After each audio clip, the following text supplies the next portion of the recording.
Olá, seja bem-vindo ao devocional de hoje. Eu sou a Gabi e esta semana estamos explorando o segundo capítulo da carta de Paulo aos Filipenses. Hoje, continuamos a meditar sobre o hino de Cristo. Depois de falar da humildade de Jesus, agora estamos refletindo sobre sua glória e exaltação. A passagem de hoje é Filipenses capítulo 2, versículos de 5 a 11. Seja a atitude de vocês a mesma de Cristo Jesus, que, embora sendo Deus, não considerou que o ser igual a Deus era algo a que devia apegar-se, mas esvaziou-se a si mesmo, vindo a ser servo, tornando-se semelhante aos homens. E, sendo encontrado em forma humana, humilhou-se a si mesmo e foi obediente até a morte, e morte de cruz. Por isso, Deus o exaltou à mais alta posição e lhe deu o nome que está acima de todo nome, para que ao nome de Jesus se dobre todo o joelho, nos céus, na terra e debaixo da terra, e toda língua confesse que Jesus Cristo é o Senhor, para a glória de Deus Pai.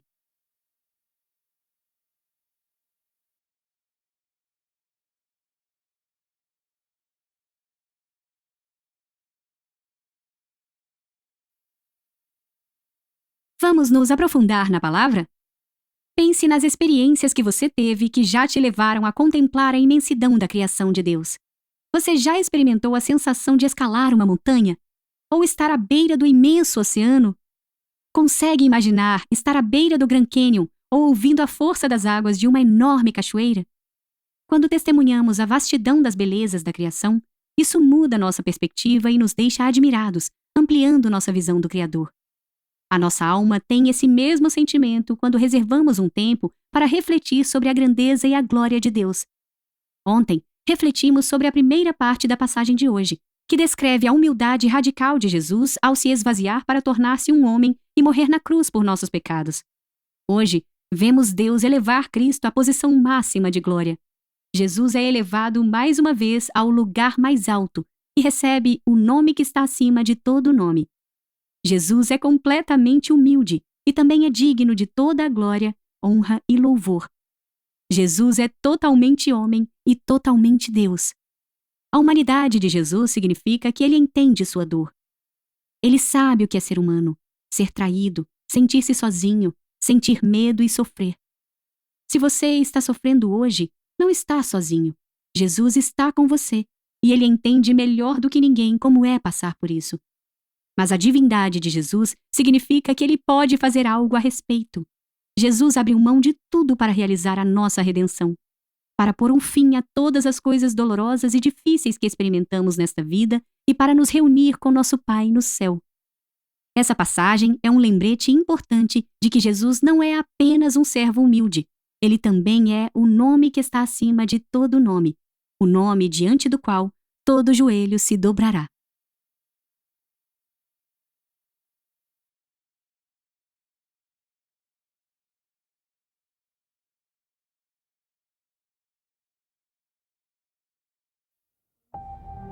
Reflita e ore comigo.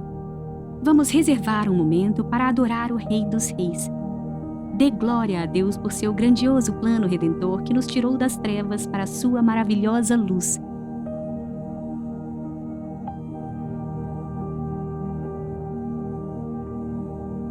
Honre a Jesus neste momento, lembrando que ele é o nome que está acima de todo nome.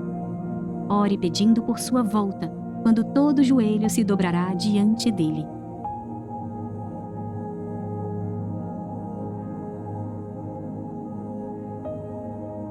Hoje, a quem você pode pregar o Evangelho, dizendo-lhe que o caminho para a reconciliação como Deus está aberto em Jesus?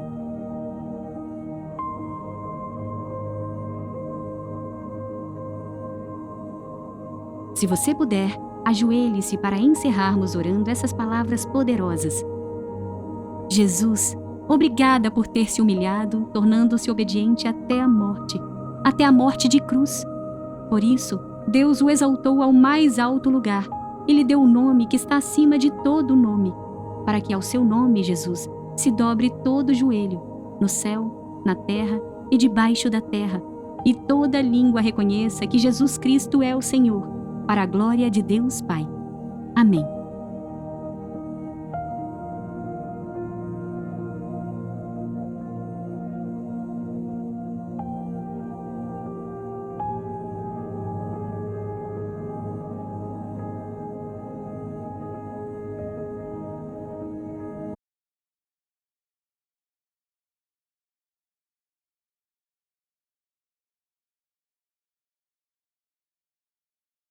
seja bem-vindo ao nosso Caminho pela Bíblia de hoje.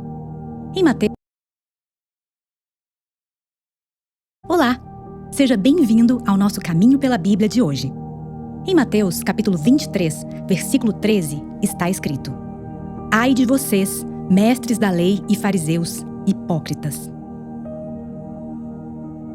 Em todo o capítulo 23 do Evangelho de Mateus, vemos Jesus condenando fortemente os mestres da lei e os fariseus. E o principal problema deles era a hipocrisia. Mas o que realmente significa hipocrisia? Simples. É parecer ser perfeito, mas na verdade, não ser. Deixe-me explicar isso com uma ilustração. Os escultores da Grécia e da Roma antigas recebiam encomendas de estátuas para serem colocadas nos jardins das mansões. Esculpir era um árduo e meticuloso trabalho. Primeiramente, usavam um cinzel e um martelo para cortar a pedra de mármore e entalhar a figura desejada. Mas, muitas vezes, ao esculpir extremidades delicadas, como um dedo, o nariz ou a orelha, podia acontecer uma quebra na estátua. Os escultores honestos refaziam toda a obra, mas os desonestos pegavam um pedaço quebrado e o colavam com cera na estátua. Depois, poliam o mármore para ocultar a rachadura. Então, entregavam a obra sem falar que havia partes coladas com cera.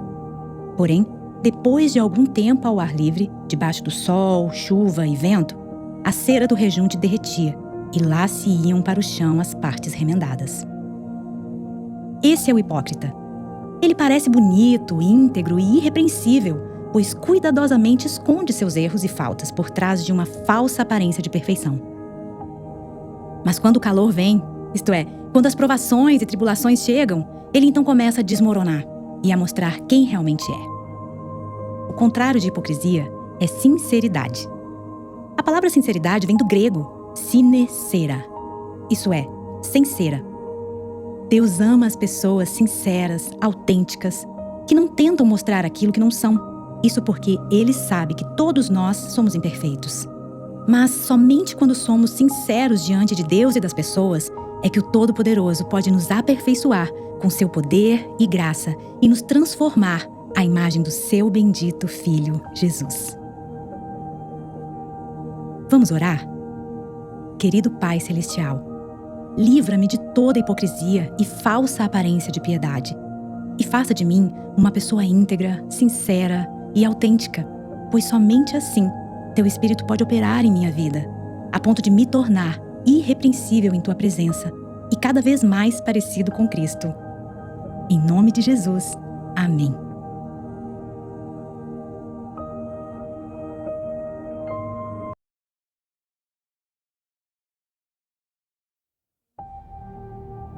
Olá, eu sou Sara Canadani. Seja bem-vindo ao especial do Posicionadas aqui no Glorify.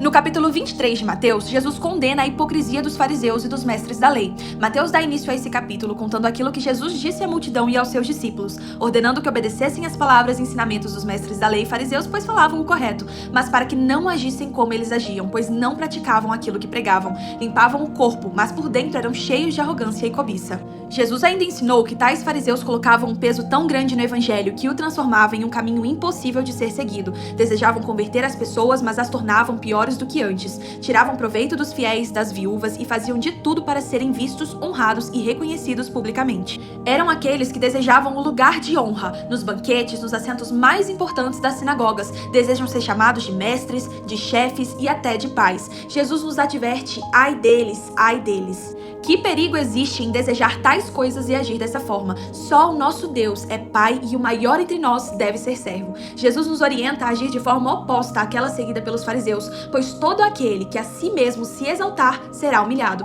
e todo aquele que a si mesmo se humilhar será exaltado pelo Pai. Para terminar, Jesus dá um grande ensinamento dizendo: de que adianta vocês, fariseus e mestres da lei, que têm dado dízimo, mas têm negligenciado os preceitos mais importantes, a justiça, a misericórdia e a fidelidade? Jesus os chama de guias cegos e os adverte sobre o inferno. Ele aponta para o fato de que praticam algumas coisas, mas omitem outras. São limpos por fora, mas sujos por dentro. Aqueles que parecem justos ao povo, mas por dentro são cheios de hipocrisia e maldade. Que ao ler esse capítulo possamos analisar o nosso próprio coração, colocando em prática as palavras e conselhos cheios de sabedoria dados pelo nosso Senhor Jesus Cristo. Que assim como Ele é, sejamos cheios de misericórdia, praticando a justiça e a fidelidade, tornando leve o fardo para seguir Jesus, para que no fim dos tempos não venhamos ouvir de nós as mesmas palavras ditas pelos fariseus, cuja aparência agradava ao povo, mas cujo coração era reprovado por Deus.